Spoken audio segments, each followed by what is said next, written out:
Do you ever look around and think, wow, the world is a crazy place, and it just seems to get crazier and crazier?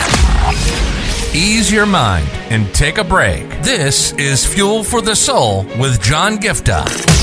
We're a hub for inspirational Christian sermons, practical keys for Christian living, and Christian discussions and interviews. You'll be inspired to live the life that you were created for. Your host is a top-ranking podcaster, best-selling author, world record holder, aerospace engineer, life coach, evangelist, and founder of John Giftah International. Welcome to Fuel for the Soul with John Giftah.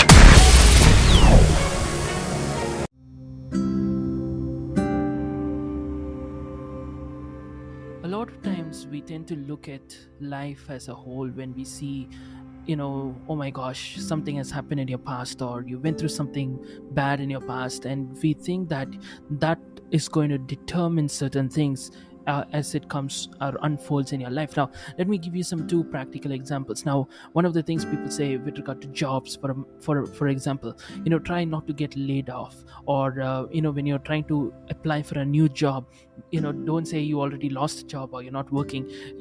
Always get a new job before you quit the previous one. But if you have already lost your job or you're unemployed, getting a new job, the chances are very, very bleak. So try to avoid kind of a pressure that mounts on a lot of people. So if somebody has lost their job, or they quit their job for some reason they couldn't bear, and they've still not found one, it seems like, oh my gosh, you made a mistake, you're never going to get another one.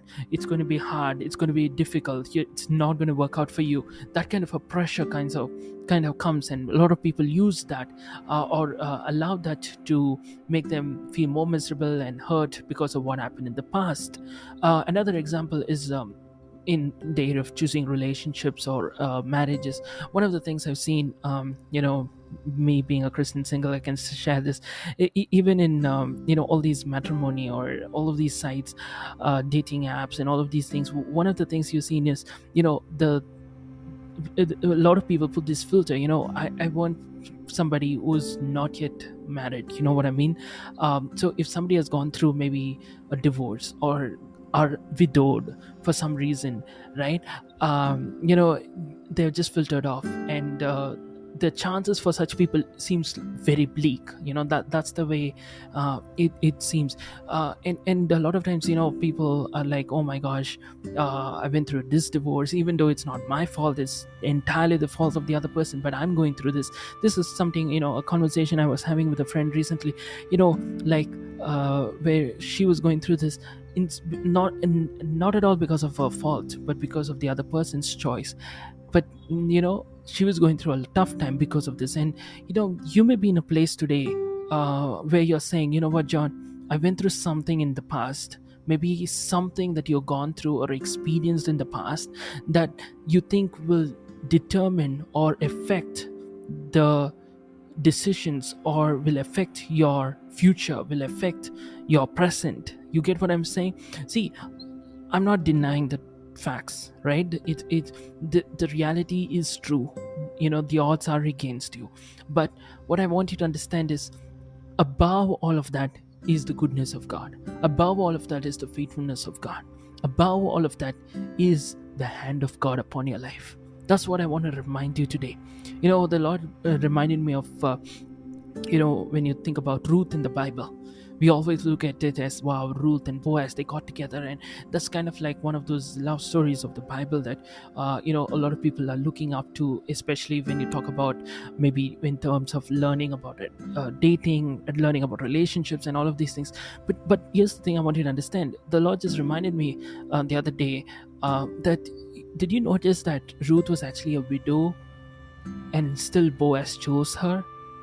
Boaz could have been like, you know what, I don't want a widow, I just want brand new, stuff like that. Like, he chose her, he accepted her. You get what I'm saying? And the Lord reminded me of this and said, see, on the world perspective, if somebody's a widow or gone through a divorce or something like that, is like rejected.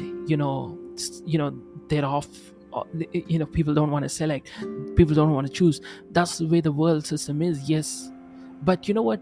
In spite of all of your past, God is going to make sure that the right people, the right Boaz, is going to choose you in spite of your past. What I want you guys to understand is, yes, you might have lost jobs. You might have been in a place where you quit your job because of some reason, and now you're still not got one, and all the odds are against you. But I want to tell you, in spite of your past, God is going to make sure the right Boaz or the right company is going to choose you next. I want you to be in a place of peace. Trust in the Lord. He is the one writing your life, not other people.